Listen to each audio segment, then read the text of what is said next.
Hello दोस्तों, Aaradhya academy के YouTube channel में आप सभी का स्वागत है। दोस्तों, कर्मचारी चयन बोर्ड द्वारा आयोजित राजस्थान चतुर्थ श्रेणी भर्ती परीक्षा 2025 के नवीनतम पाठ्यक्रम के अनुसार यानी कि 7 अप्रैल 2025 को जो नवीनतम पाठ्यक्रम जारी किया गया है, उस पाठ्यक्रम के अनुसार दोस्तों राजस्थान भूगोल के जो जो टॉपिक सिलेबस में दे रखे हैं, उन सभी टॉपिकों के अपन क्रम वाइज अति महत्वपूर्ण प्रश्न है वो पढ़ते हुए चलेंगे। दोस्तों, राजस्थान भूगोल के परीक्षा में 20 प्रश्न है वो पूछे जाएंगे, सर्वाधिक 20 प्रश्न है, इसलिए ये महत्वपूर्ण जो सीरीज है वो रहने वाली है।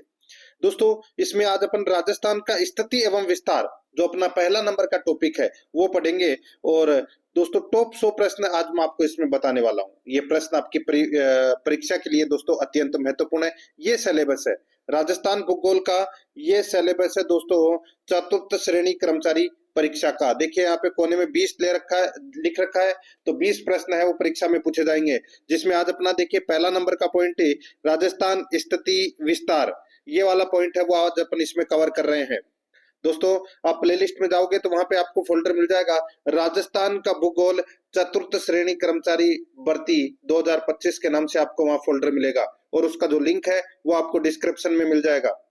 दोस्तों, आराध्या अकेडमी के यूट्यूब चैनल को अगर आपने अभी तक सब्सक्राइब नहीं किया तो सब्सक्राइब जरूर करें, बेल आइकन को दबाएं, क्लास को लाइक नहीं किया तो क्लास को लाइक करें और अपने दोस्तों के पास में शेयर जरूर करें। तो चलिए दोस्तों, शुरू करते हैं आज का अपना जो पहला नंबर का टॉपिक है राजस्थान की स्थिति एवं विस्तार में। देखिए, निम्नलिखित में से वह जिला युग्म जहां से 70 डिग्री 71 डिग्री पूर्वी देशांतर रेखा गुजरती है। बताइए, निम्नलिखित में से वह जिला युग्म है जहां से 70 डिग्री 71 डिग्री पूर्वी देशांतर रेखा गुजरती है। इसका राइट आंसर हो जाएगा दोस्तों वो है जैसलमेर और फड़ौदी। जैसलमेर और फड़ौदी, यहाँ पर इसमें 2 नंबर का जो ऑप्शन है वो इसका बिल्कुल सही उत्तर हो जाएगा। आगे देखिए, यहाँ पे सेकंड नंबर का प्रश्न है, निम्नलिखित में से जिला युग्म जो पाली से सीमा नहीं बनाता है। बताइए, पाली से सीमा है वो दोस्तों कौन नहीं बनाता है? तो यहाँ पर इसका राइट आंसर हो जाएगा वो है बीकानेर और नागौर। बीकानेर और नागौर है ये दोस्तों पाली से सीमा नहीं बनाते। तो पाली से सीमा कौन कौन से जिले बनाते हैं? 7 जिले हैं वो दोस्तों सीमा बनाते हैं, ठीक है, जिसमें से दोस्तों उदयपुर, राजसमंद, सिरोही, जालोर, बालोतरा, जोधपुर और ब्यावर, ठीक है, ये 7 जिले बनाते हैं। तो यहाँ पर इसमें राइट आंसर हो जाएगा इसमें दोस्तों 2 नंबर का जो ऑप्शन है वो इसका बिल्कुल सही उत्तर इसमें हो जाएगा। ये आपको इसमें याद रखना है, ठीक है। और पहले पाली जिले से 8 जिले हैं वो लगते थे, अब 7 लगते हैं। 2 नंबर का ऑप्शन बिल्कुल सही। आगे देखिए, यहाँ पे 3 नंबर का प्रश्न है, निम्नलिखित में से कितने जिलों से स्पर्श करते हुए कर्क रेखा राजस्थान से निकलती है? बताइए, कर्क रेखा कितने जिलों को स्पर्श करते हुए निकलती है? इसका राइट आंसर हो जाएगा 2 जिलों से स्पर्श होकर निकलती है, डूंगरपुर और बांसवाड़ा से। यहाँ पर इसमें 1 नंबर का ऑप्शन बिल्कुल सही।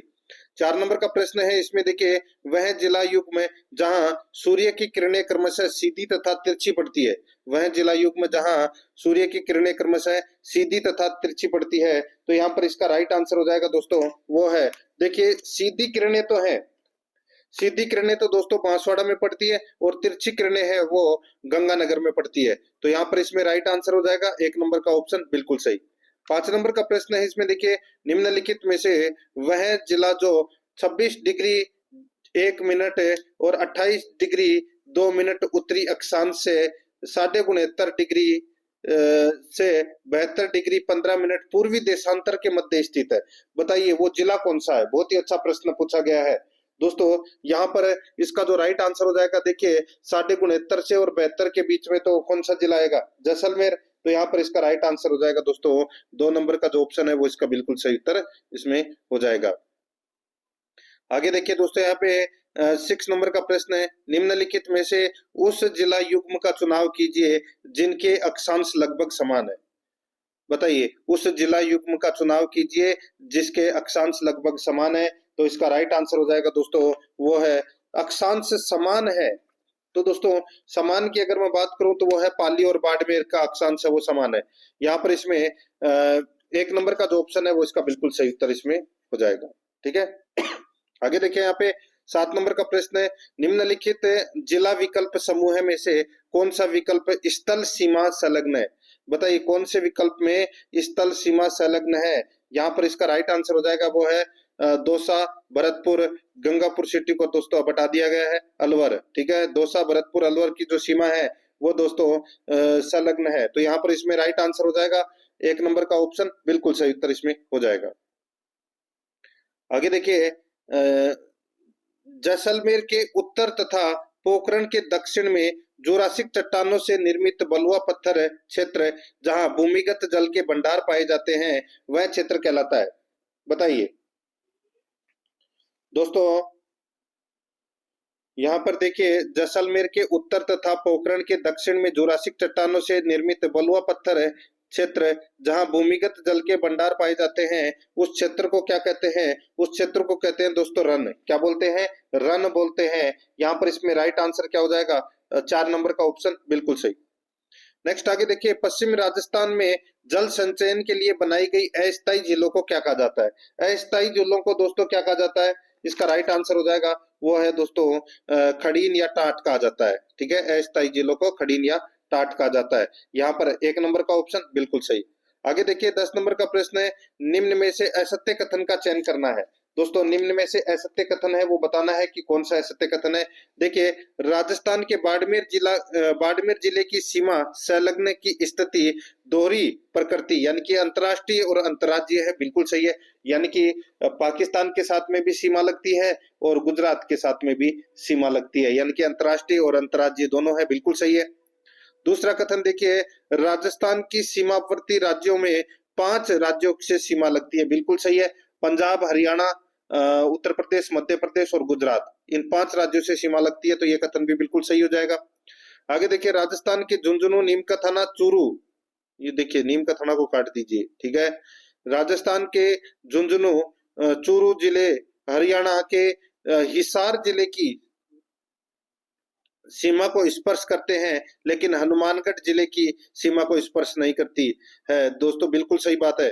ठीक है, ये कथन बिल्कुल सही है। तो यहाँ पर अपने को बताना था कि कौन सा कथन है वो असत्य है, तो दोस्तों इनमें से कोई भी कथन है वो असत्य नहीं है। यहाँ पर इसमें 4 नंबर का जो ऑप्शन है वो इसका बिल्कुल सही उत्तर इसमें हो जाएगा, ये आपको इसमें याद रखना है। ठीक है, आगे देखिए दोस्तों, यहाँ पे 11 नंबर का प्रश्न है, निम्नलिखित में से कौन सा सुमेलित नहीं है? कौन सा सुमेलित नहीं है वो अपने को यहाँ पर बताना है।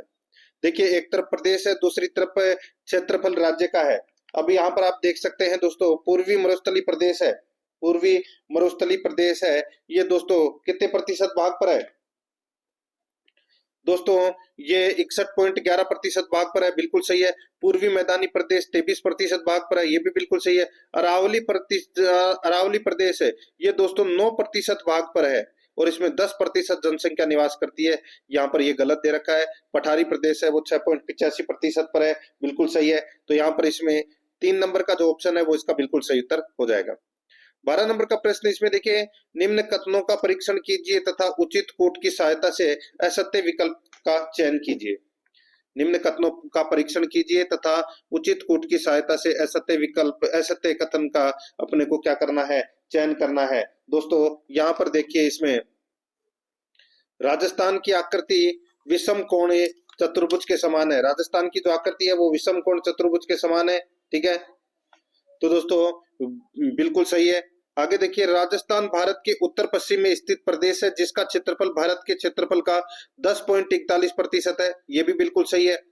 तीसरा देखिए, धौलपुर जिले की भौगोलिक एवं सामाजिक स्थिति, पर्यावरण, राजनीतिक सीमा उत्तर प्रदेश व मध्य प्रदेश से मिलती जुलती है, ये भी बिल्कुल सही है। तो यहाँ पर इसका राइट आंसर क्या हो जाएगा? वो है दोस्तों अपने को बताना था कि कौन सा कथन असत्य है, तो इसका राइट आंसर हो जाएगा इनमें से कोई नहीं। ठीक है, यानी कि इनमें से कोई भी कथन असत्य नहीं है।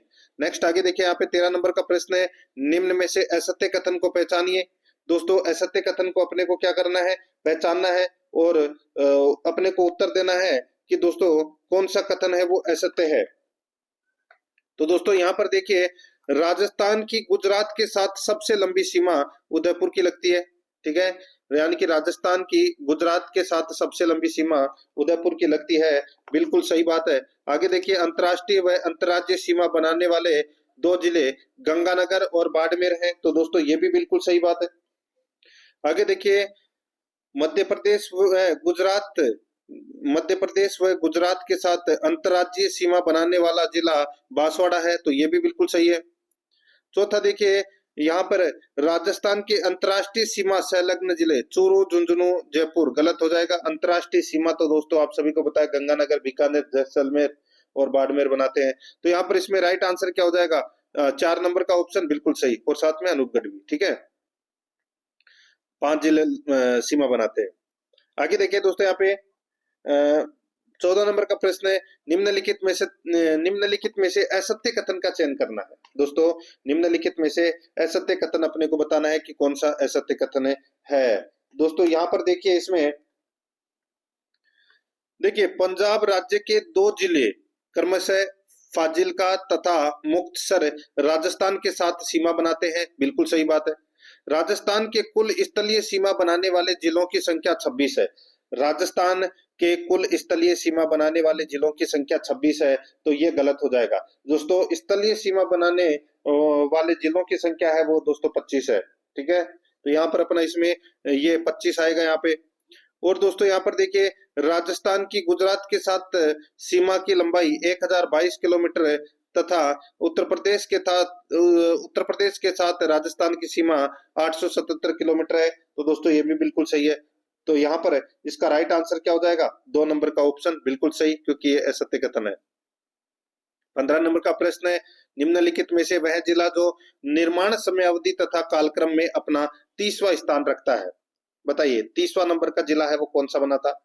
राइट आंसर हो जाएगा दोस्तों राजसमंद बना था। यहाँ पर इसमें 3 नंबर का ऑप्शन राइट आंसर हो जाएगा, 10 अप्रैल 1991 को।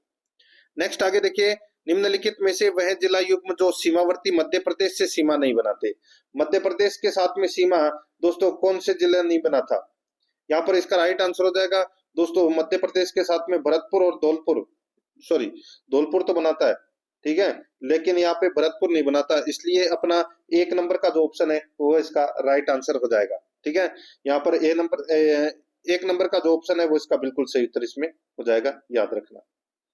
नेक्स्ट आगे देखिए, यहाँ पे 17 नंबर का प्रश्न है, निम्नलिखित जिलों में से किस जिले का प्राचीन नाम शिवपुर या किरातकूप था? बताइए, निम्नलिखित जिलों में से किस जिले का प्राचीन नाम शिवकूप या किरातकूप था? इसका राइट आंसर हो जाएगा दोस्तों, वो है, बताइए, तो वो है दोस्तों यहाँ पे बाड़मेर।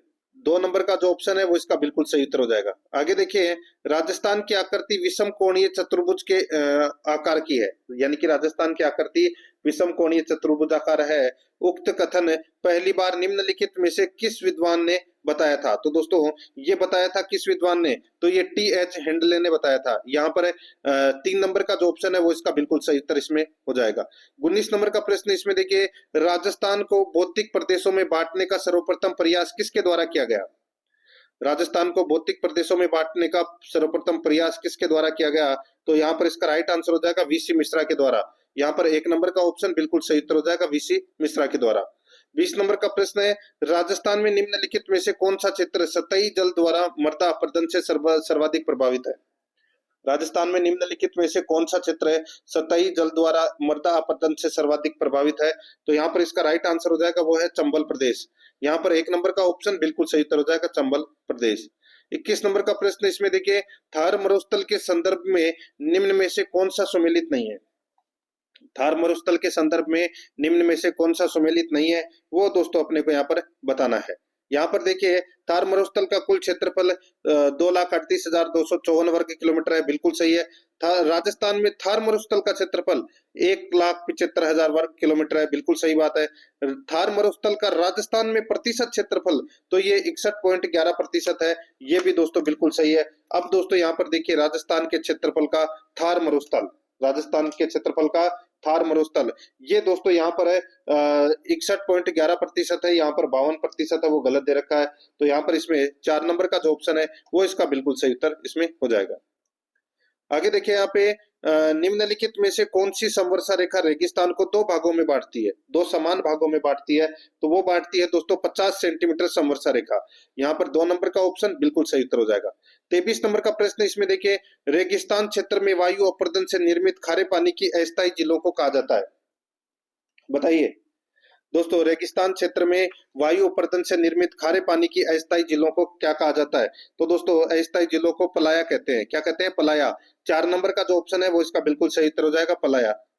नेक्स्ट आगे देखिए, निम्नलिखित को सुमेलित करो। निम्नलिखित को सुमेलित करना है। एक तरफ सूची फर्स्ट दे रखा है और सूची सेकंड में, ठीक है।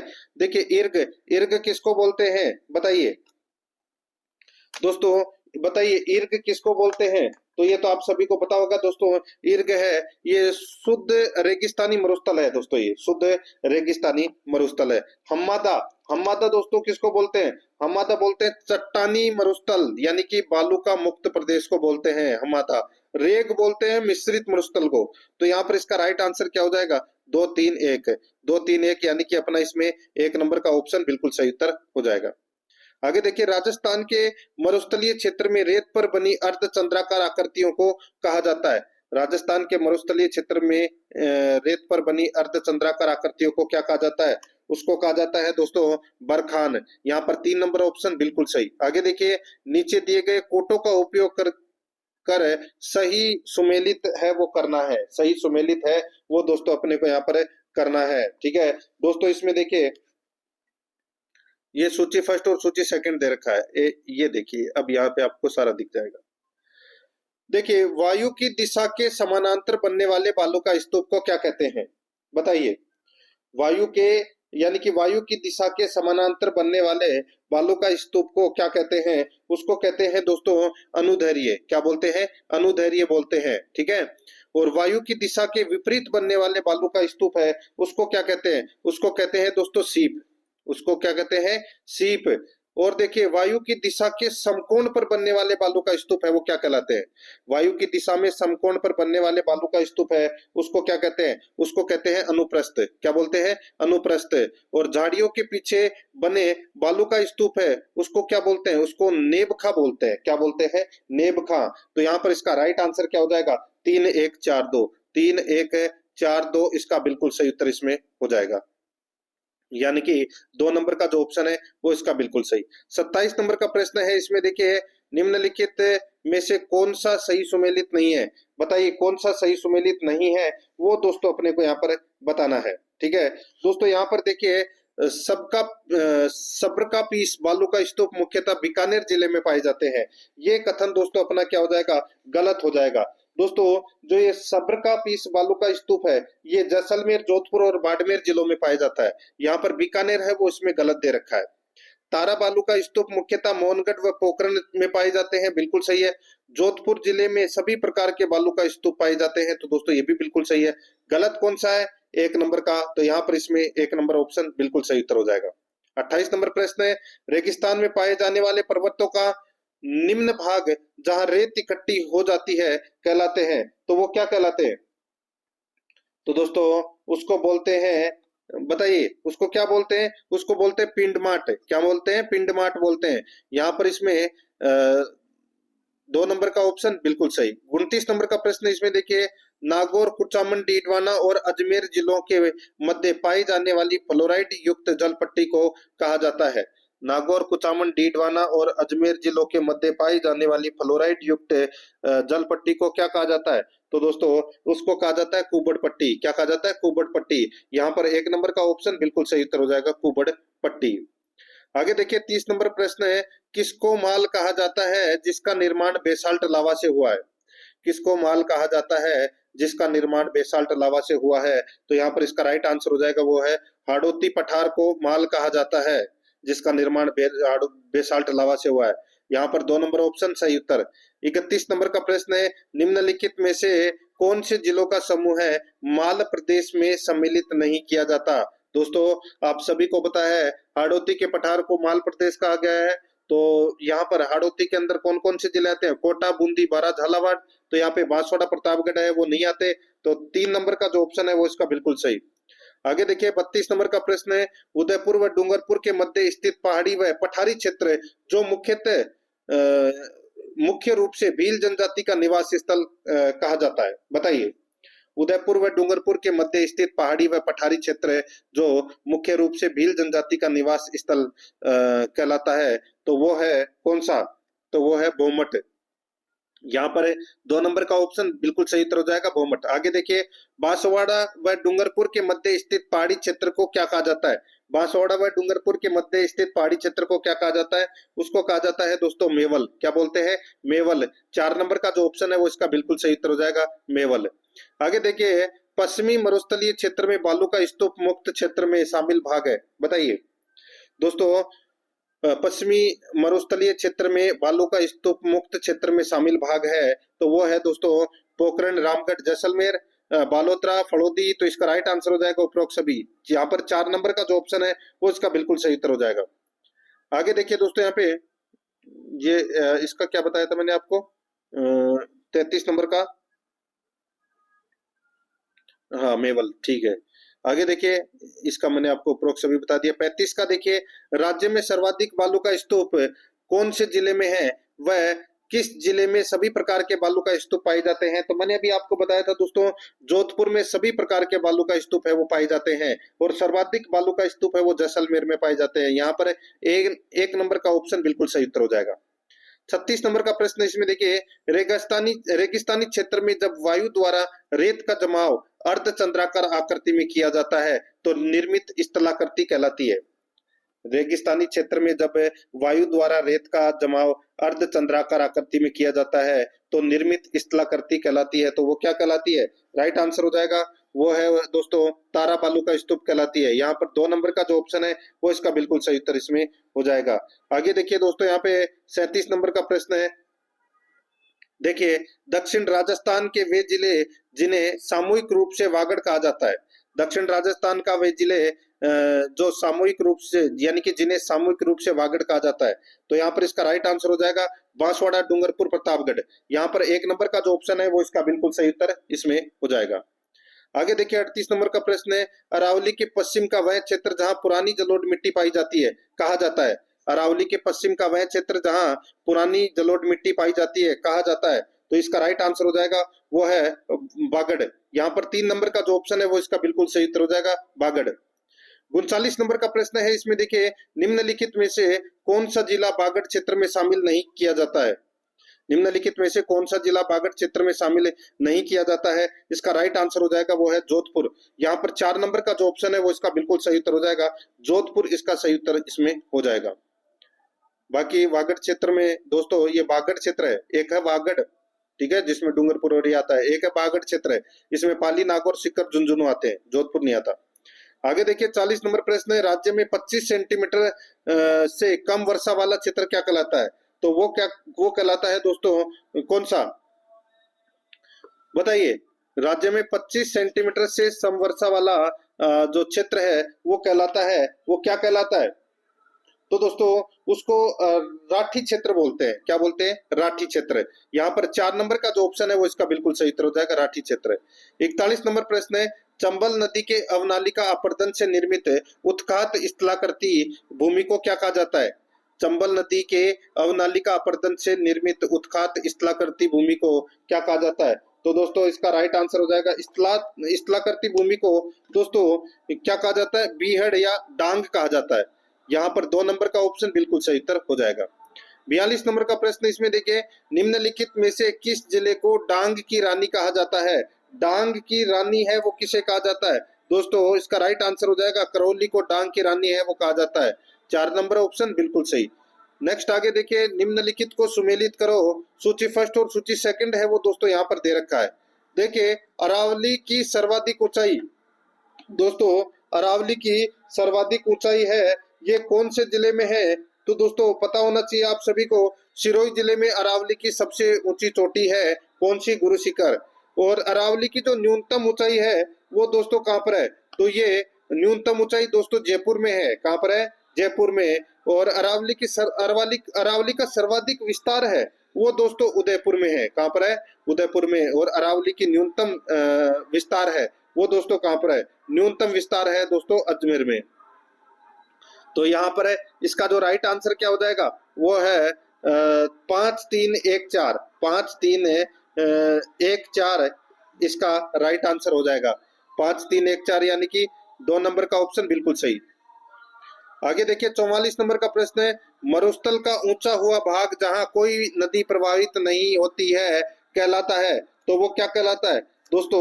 वो कहलाता है थली क्षेत्र। क्या कहलाता है? थली क्षेत्र कहलाता है। 3 नंबर ऑप्शन बिल्कुल सही। नेक्स्ट आगे देखिए, अरावली में सर्वाधिक दरें यानी कि अरावली में सर्वाधिक दर्रे राजस्थान में कहाँ पाए जाते हैं? तो दोस्तों कहाँ पर पाए जाते हैं? इसका राइट आंसर हो जाएगा वो है राजसमंद में पाए जाते हैं दोस्तों सर्वाधिक दर्रे। 2 नंबर का जो ऑप्शन है वो इसका बिल्कुल सही उत्तर हो जाएगा। आगे देखिए 46 नंबर का प्रश्न है, निम्नलिखित को सुमेलित करो। एक तरफ जिला है, दूसरी तरफ दर्रे हैं। एक तरफ जिला है, दूसरी तरफ दर्रे हैं। तो दोस्तों देखिए सुमेलित करना है। यहाँ पे मैं बात करूं तो दोस्तों इसमें देखिए देखिए ये दर्रे पूरे आ जाएंगे यहाँ पे। देखिए जिला राजसमंद, राजसमंद में दोस्तों कौन सा दर्रे है बताइए? राजसमंद में दोस्तों सोमेश्वर नाल, हाथीगुड़ा नाल, कमली घाट, गोरम घाट, पगतिया यानी कि जीवला नाल। तो ये क्या है? ये राजसमंद के दर्रे हैं। उदयपुर के दर्रे कौन से हैं? तो दोस्तों उदयपुर के देबर नाल, केवड़ा नाल, फुलवारी की नाल, हाथी नाल, ये दोस्तों उदयपुर के दर्रे हैं। पाली में दोस्तों देसूरी की नाल है, पाली के अंदर देसूरी की नाल है। और ब्यावर के जो दर्रे हैं वो है सुरानाल, पखेरिया दर्रा, ये ब्यावर के दर्रे हैं। तो यहाँ पर इसका राइट आंसर क्या हो जाएगा? 2 3 4 1, 2 3 4 1 इसका बिल्कुल सही उत्तर हो जाएगा, यानी कि 2 नंबर का ऑप्शन बिल्कुल सही। 47 नंबर का प्रश्न इसमें देखिए, केवड़ा की नाल किस जिले में स्थित है? बताइए केवड़ा की नाल है वो कौन से जिले में स्थित है? इसका राइट आंसर हो जाएगा वो है दोस्तों उदयपुर में है ये केवड़ा की नाल। यहाँ पर 3 नंबर का जो ऑप्शन है वो इसका बिल्कुल सही उत्तर इसमें हो जाएगा। 48 नंबर का प्रश्न है इसमें देखिए, सूरा घाट एवं शिवपुर घाट स्थित है। सूरा घाट एवं शिवपुर घाट स्थित है। तो दोस्तों ये कहाँ पर स्थित है? ये स्थित है दोस्तों मध्य अरावली में। यहाँ पर 3 नंबर का ऑप्शन बिल्कुल सही उत्तर हो जाएगा, मध्य अरावली में। आगे देखिए यहाँ पे 49 नंबर प्रश्न है, निम्नांकित में से कौन सा दक्षिण अरावली को पार करने का दर्रा नहीं है? बताइए कौन सा दक्षिण अरावली को पार करने वाला दर्रा नहीं है? तो यहाँ पर इसका राइट आंसर हो जाएगा वो है दोस्तों कौन सा नहीं है? तो दोस्तों अरनिया नहीं है, बाकी सोमेश्वर है, हाथीगुड़ा है और देसूरी है। यहाँ पर 3 नंबर का जो ऑप्शन है वो इसका बिल्कुल सही उत्तर इसमें हो जाएगा, ये आपको इसमें याद रखना है, ठीक है। आगे देखिए दोस्तों यहाँ पे 50 नंबर का प्रश्न है, निम्नलिखित में से कौन सा सुमेलित नहीं है? कौन सा सुमेलित नहीं है वो अपने को यहाँ पर बताना है। दोस्तों यहाँ पर देखिए एक तरफ बालू का स्तूप का प्रकार है, दूसरी तरफ विस्तार वाले जिले हैं। अनुप्रस्थ बालू का स्तूप है, ये दोस्तों बाड़मेर और जोधपुर में पाए जाते हैं, बिल्कुल सही है। पैराबोलिक बालू का स्तूप है, ये जैसलमेर, बाड़मेर, जोधपुर और बीकानेर में पाए जाते हैं, ये भी बिल्कुल सही है। सीफ है, ये चूरू, बीकानेर, जैसलमेर में पाए जाते हैं, ये भी बिल्कुल सही है। तारा बालू का स्तूप है, ये जोधपुर, बाड़मेर, बीकानेर में ये पाए नहीं जाते हैं। दोस्तों मैं आपको बताऊं यहाँ पर जो तारा बालू का स्तूप है ये दोस्तों जैसलमेर में सर्वाधिक पाए जाते हैं, सूरतगढ़, गंगानगर और बीकानेर में ये पाए जाते हैं। यहाँ पे जोधपुर में है वो दोस्तों नहीं पाए जाते। तो इसमें 4 नंबर का ऑप्शन बिल्कुल सही उत्तर इसमें हो जाएगा, ये आपको इसमें याद रखना है, ठीक है। नेक्स्ट आगे देखिए यहाँ पे 51 नंबर प्रश्न है, मरुस्थलीकरण में सर्वाधिक योगदान किन बालू का स्तूपों का होता है? तो बताइए किन बालू का स्तूपों का सर्वाधिक योगदान रहता है मरुस्थलीकरण में? तो इसका राइट आंसर हो जाएगा वो है दोस्तों इसमें बरखान का। तो यहाँ पर इसमें 3 नंबर का ऑप्शन बिल्कुल सही उत्तर हो जाएगा। दोस्तों आराध्या रेस अकेडमी के यूट्यूब चैनल को अगर आपने अभी तक सब्सक्राइब नहीं किया तो चैनल को जरूर सब्सक्राइब कर लें, बेल आइकन को दबाएं ताकि नोटिफिकेशन है वो आप सभी के पास में निरंतर पहुंचता रहे। और सिलेबस के अकॉर्डिंग दोस्तों मैं ये चीजें आपको करवा रहा हूँ। आप प्लेलिस्ट में जाओगे तो वहां पर भी आपको फोल्डर मिल जाएगा, और आप डिस्क्रिप्शन में देखोगे तो वहां पर भी आपको प्लेलिस्ट का लिंक मिल जाएगा, ठीक है। तो आप वहां जाकर जो ये जो ऑब्जेक्टिव क्लासें हैं राजस्थान भूगोल की ये जरूर देखें। और दोस्तों मॉडल पेपर को सॉरी क्लास को लाइक नहीं किया है तो एक बार सभी के सभी मित्र हैं वो क्लास को लाइक जरूर करें, बहुत ही शानदार चीज है। आप रोजाना कंटिन्यू मेरे साथ में चलिए, आपको बहुत ज्यादा फायदा मिलेगा इस चीज से। 3 नंबर ऑप्शन बिल्कुल सही। 52 नंबर का प्रश्न इसमें देखिए, राजस्थान में अरावली की दिशा है, बताइए राजस्थान में अरावली की जो दिशा है वो कौन सी है? तो वो है दक्षिण पश्चिम से उत्तर पूर्व, दक्षिण पश्चिम से उत्तर पूर्व है। 2 नंबर ऑप्शन बिल्कुल सही। नेक्स्ट आगे देखिए, निम्नलिखित को सुमेलित करो। एक तरफ अरावली का भाग है, दूसरी तरफ सर्वोच्च चोटी है। अब इसमें देखिए दोस्तों उत्तरी अरावली की जो चोटी है वो कौन सी है? बताइए दोस्तों उत्तरी अरावली की जो सर्वोच्च चोटी है वो कौन सी है? तो यहाँ पर देखिए रघुनाथगढ़ है, ये उत्तरी अरावली का भाग है और 1055 मीटर इसकी ऊंचाई है, सीकर में है। मध्य अरावली की सर्वोच्च चोटी है वो है टोडगढ़, 934 मीटर, अजमेर में है ये। दक्षिण अरावली की सबसे ऊंची चोटी है गुरु शिखर और 1722 मीटर इसकी ऊंचाई है। तो यहाँ पर इसमें राइट आंसर क्या हो जाएगा दोस्तों? 213 कौन से ऑप्शन में है? यहाँ पर 2 नंबर का ऑप्शन बिल्कुल सही उत्तर हो जाएगा। आगे देखिए 54 नंबर प्रश्न है, निम्नलिखित को सुमेलित कीजिए। निम्नलिखित को सुमेलित कीजिए, एक तरफ पर्वत चोटी है, दूसरी तरफ ऊंचाई मीटर में दे रखा है। देखिए शेर की ऊंचाई कितनी है? तो दोस्तों शेर की ऊंचाई 1597 है, ये तो सभी को पता होगा दोस्तों। शेर की ऊंचाई है वो कितनी है दोस्तों? 1597 मीटर। सबसे ऊंची चोटी कौन सी है? तो दोस्तों सबसे ऊंची चोटी की अगर मैं बात करूं तो वो है गुरु शिखर, और दूसरे नंबर पे आती है दोस्तों शेर। ठीक है, तो यहाँ पर देखिए देलवाड़ा, देलवाड़ा की ऊंचाई है दोस्तों 1442 मीटर, जरगा की ऊंचाई है 1431 मीटर और अचलगढ़ की ऊंचाई है दोस्तों 1380 मीटर। तो यहाँ पर इसमें 4 3 2 1 इसका बिल्कुल सही उत्तर हो जाएगा। 4 3 2 1 यहाँ पर इसमें 2 नंबर का ऑप्शन बिल्कुल सही उत्तर हो जाएगा। 55 नंबर प्रश्न इसमें देखिए, बनास बेसिन में स्थित टीलेनुमा उच्च भूभाग कहलाता है। बनास बेसिन में स्थित टीलेनुमा उच्च भूभाग है वो क्या कहलाता है? तो ये कहलाता है दोस्तों क्या? तो ये पिंडमाट मैदान है वो कहलाता है। यहाँ पर 4 नंबर ऑप्शन बिल्कुल सही।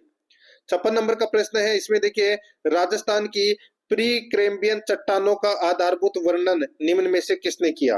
राजस्थान की प्री कैम्ब्रियन चट्टानों का आधारभूत वर्णन निम्न में से किसने किया? तो दोस्तों इसका राइट आंसर हो जाएगा वो है ए एम हेरोन ने। ए एम हेरोन ने किया, राइट आंसर हो जाएगा 1 नंबर ऑप्शन बिल्कुल सही। 57 नंबर प्रश्न इसमें देखिए, निम्नलिखित को सुमेलित कीजिए। निम्नलिखित को सुमेलित करना है दोस्तों। यहाँ पे देखिए अरावली पर्वतमाला है, ये प्री कैम्ब्रियन युग की है, तो यहाँ पे पहले का पहला हो जाएगा। दक्षिणी पूर्वी पठारी प्रदेश है, ये क्रेटेशियस युग का है, तो दोस्तों ये भी बिल्कुल सही है।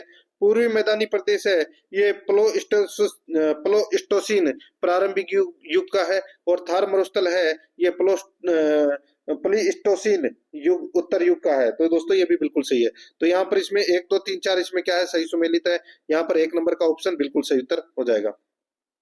आगे देखिए 38 नंबर का प्रश्न है, राज्य में स्थित पहाड़ियों का ऊंचाई के अनुसार अवरोही क्रम होगा। राज्य में स्थित पहाड़ियों का ऊंचाई के अनुसार अवरोही क्रम होगा, तो वो कौन सा होगा बताइए? तो यहाँ पर देखिए सबसे ऊंची गुरु शिखर, फिर शेर, फिर जरगा, फिर अचलगढ़, फिर कुंभलगढ़, फिर रघुनाथगढ़। तो यहाँ पर इसमें 1 नंबर का ऑप्शन है वो इसका बिल्कुल सही उत्तर हो जाएगा। आगे देखिए सूची फर्स्ट को सूची सेकंड से सुमेलित करें। सूची फर्स्ट में जिले हैं और सूची सेकंड में पर्वत है। दोस्तों यहाँ पर देखिए जालोर, जालोर जिले का जो पर्वत है वो कौन सा है? तो वो है दोस्तों झारोला। कौन सा है?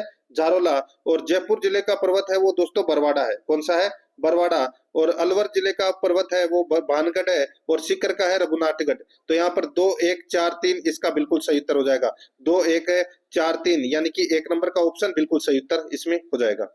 60 नंबर का प्रश्न इसमें देखिए, राजस्थान के पश्चिमी मरु प्रदेश का अंग नहीं है। राजस्थान के पश्चिमी मरु प्रदेश का अंग नहीं है, तो वो कौन सा नहीं है?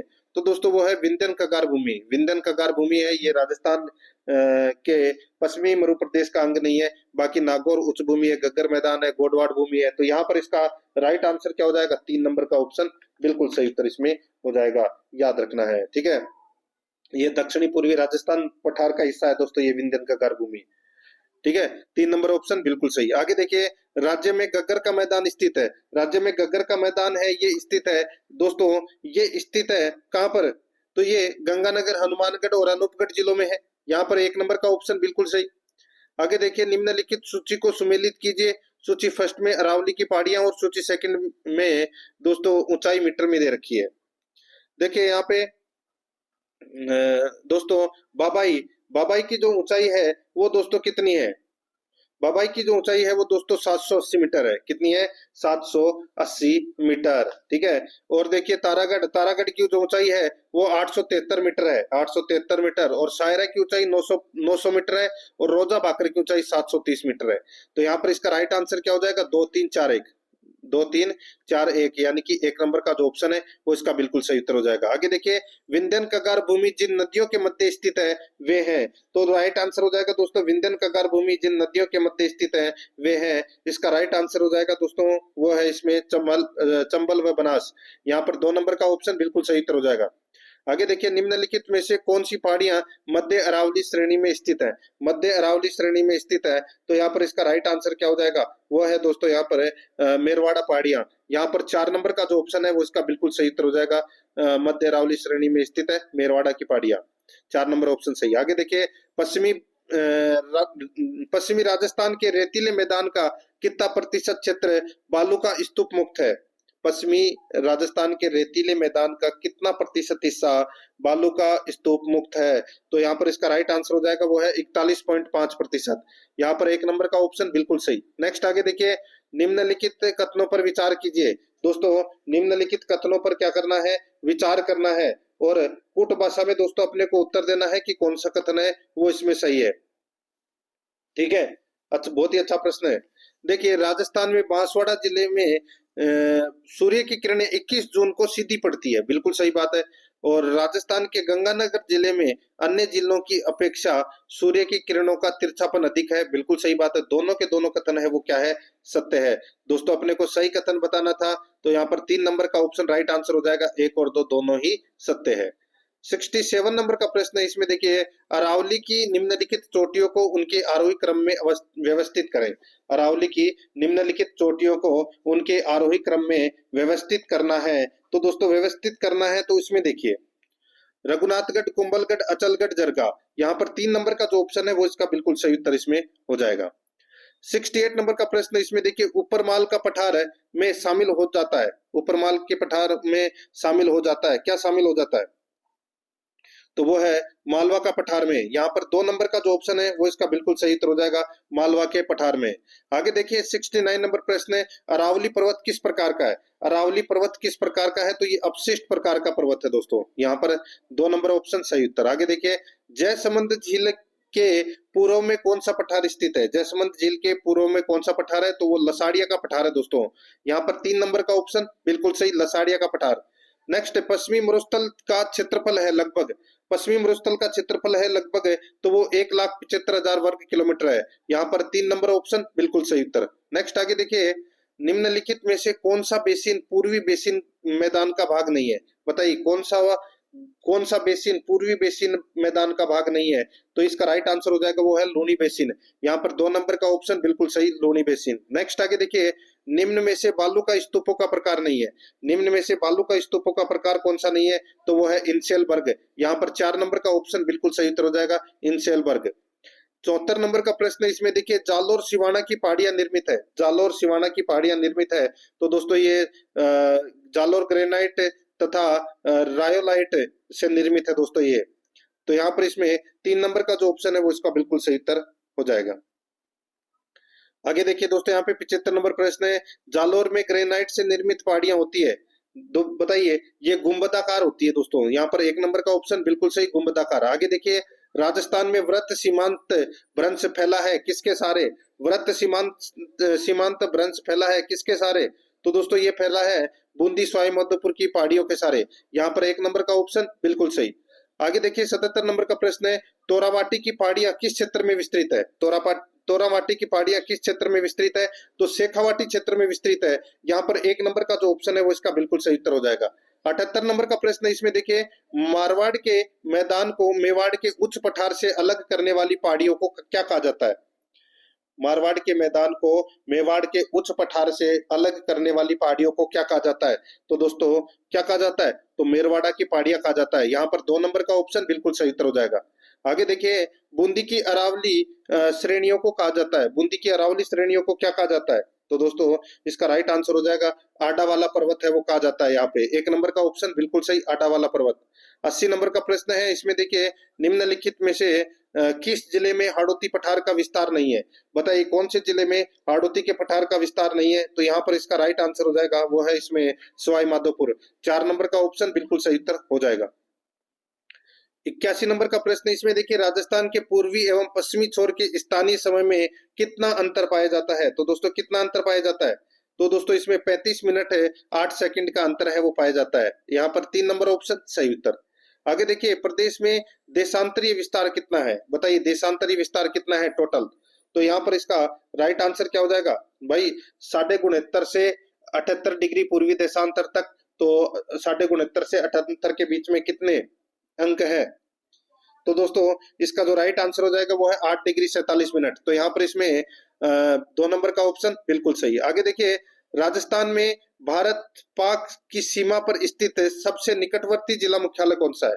सबसे निकटवर्ती जिला मुख्यालय है वो कौन सा है? इसका राइट आंसर हो जाएगा दोस्तों वो है अनूपगढ़। अब अनूपगढ़ हो गया दोस्तों। 4 नंबर ऑप्शन बिल्कुल सही। आगे देखिए, राज्य का सबसे ऊंचा पर्वत शिखर गुरु शिखर 1722 मीटर किस जिले में स्थित है? तो दोस्तों ये सिरोही जिले में है। 3 नंबर ऑप्शन बिल्कुल सही। आगे देखिए, राजस्थान के किस जिले में जरगा पर्वत है? जरगा पर्वत है ये दोस्तों उदयपुर में है। 2 नंबर का ऑप्शन बिल्कुल सही। नेक्स्ट आगे देखिए, मध्य अरावली क्षेत्र की सबसे ऊंची पर्वत चोटी कौन सी है? तो सबसे ऊंची पर्वत चोटी है वो है तारागढ़ अजमेर में। यहाँ पर 3 नंबर ऑप्शन सही उत्तर। नेक्स्ट आगे देखिए, राजस्थान में खेड़ ब्रह्मा गुजरात सीमा से खेतड़ी तक अरावली पर्वतमाला की लंबाई कितनी है?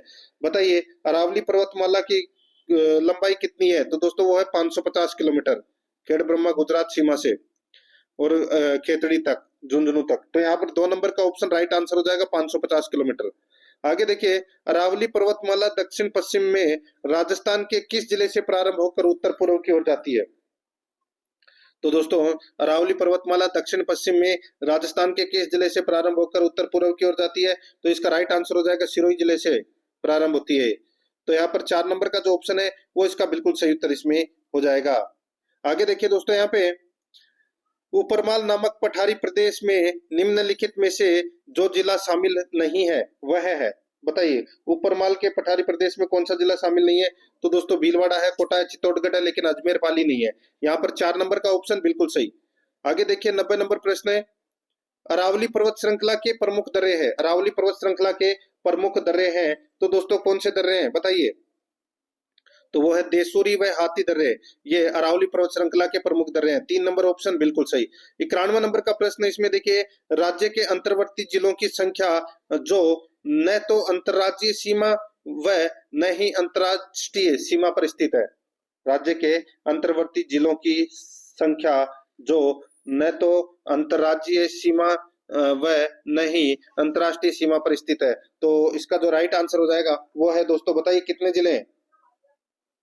तो इसका जो राइट आंसर हो जाएगा वो है दोस्तों 21 जिले। तो यहाँ पर इसमें 2 नंबर का ऑप्शन बिल्कुल सही। आगे देखिए, राजस्थान की कुल स्थलीय सीमा 5,920 किलोमीटर है, जिसमें से अंतर्राष्ट्रीय सीमा की लंबाई है वो कितनी है? तो वो है दोस्तों 1,070 किलोमीटर। यहाँ पर 1 नंबर का ऑप्शन बिल्कुल सही। नेक्स्ट आगे देखिए, राजस्थान की अंतर्राज्यीय सीमा की कुल लंबाई 4850 किलोमीटर है। यह किन राज्यों के साथ क्रमशः सर्वाधिक और न्यूनतम है? सर्वाधिक सीमा लगती है दोस्तों मध्य प्रदेश के साथ में 1600 किलोमीटर की, और सबसे कम जो सीमा है वो दोस्तों पंजाब के साथ में लगती है। तो यहाँ पर मध्य प्रदेश और पंजाब, इसका राइट आंसर हो जाएगा 2 नंबर ऑप्शन सही। आगे देखिए, राजस्थान के किन जिलों के क्षेत्रफल को सम्मिलित रूप से वागड़ कहा जाता है? वागड़ कहा जाता है दोस्तों, बताइए किन जिलों के सम्मिलित रूप को?